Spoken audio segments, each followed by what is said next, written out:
Welcome back, bookworms. This is the Bonafide Bookworm, a YouTube channel devoted to helping you learn English by reading along.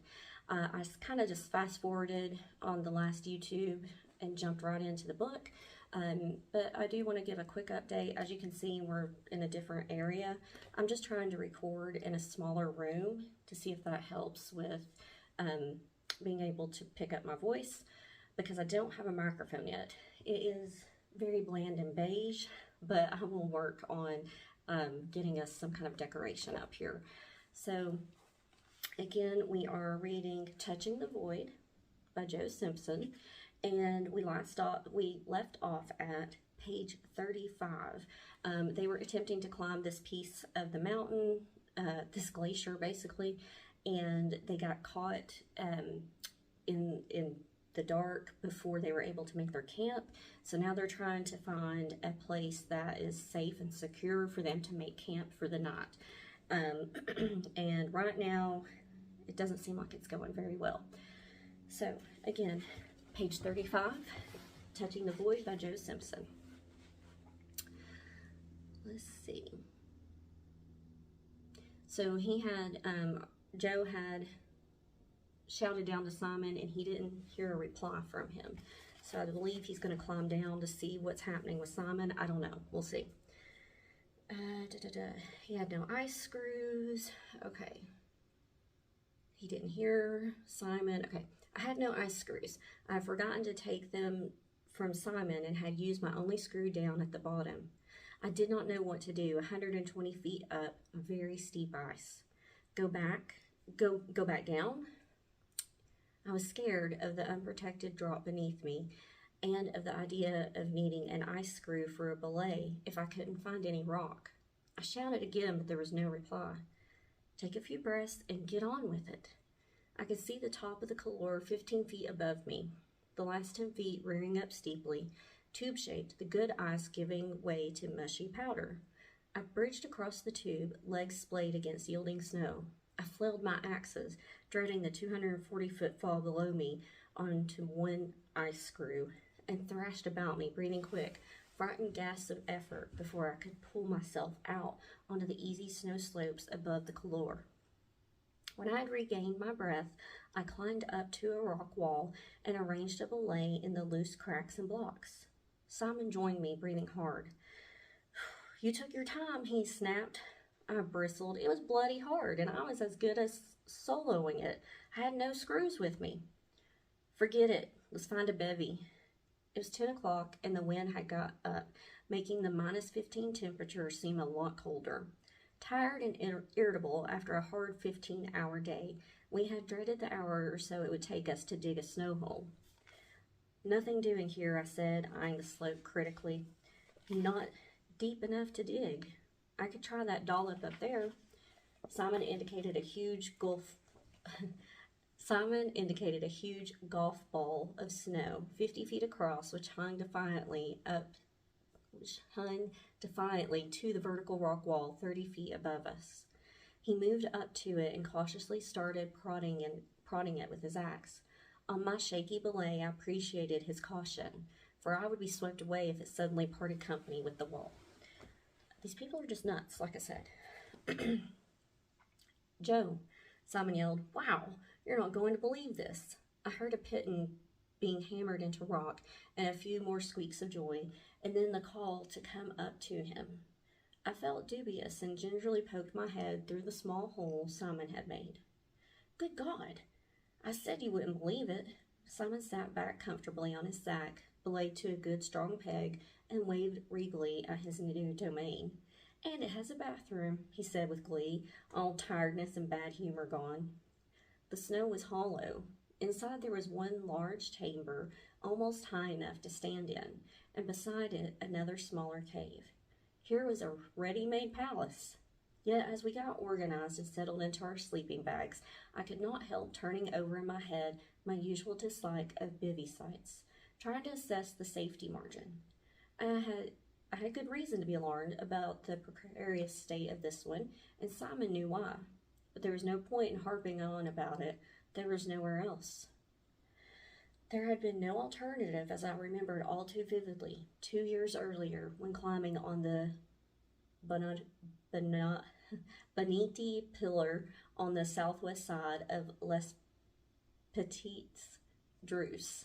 I was elated to have made such fast progress with Ian Whitaker up the 2,000-foot golden red granite spire which dominates the view from the Cheminox Valley. The architectural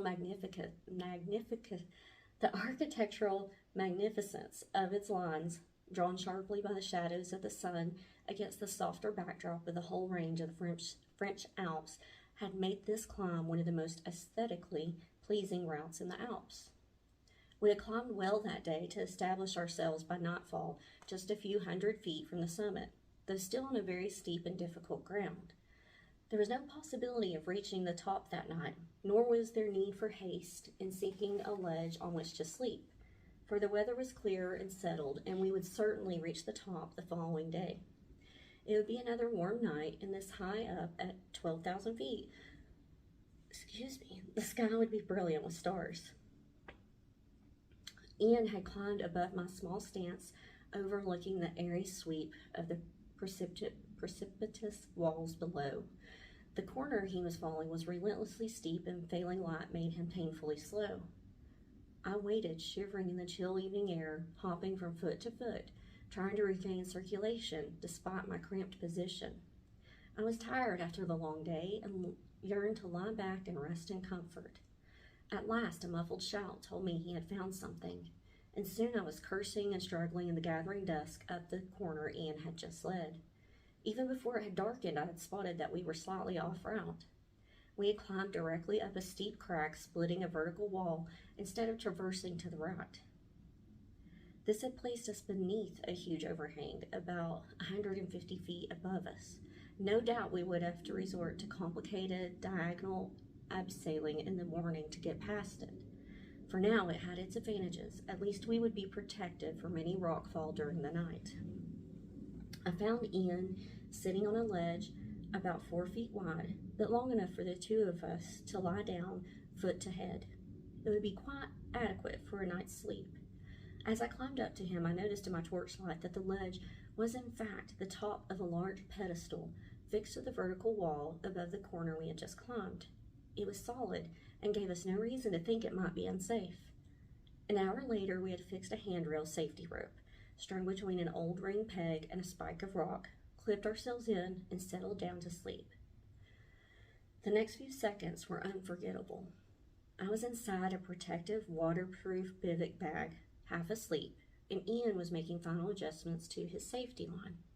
Suddenly, without warning, I felt myself drop swiftly. Simultaneously, there was an ear-splitting roar and grinding. With my head inside the bag and my arms flailing outside the opening at my chest, I knew nothing except the sickening dread as I went plummeting down into the 2,000-foot abyss below.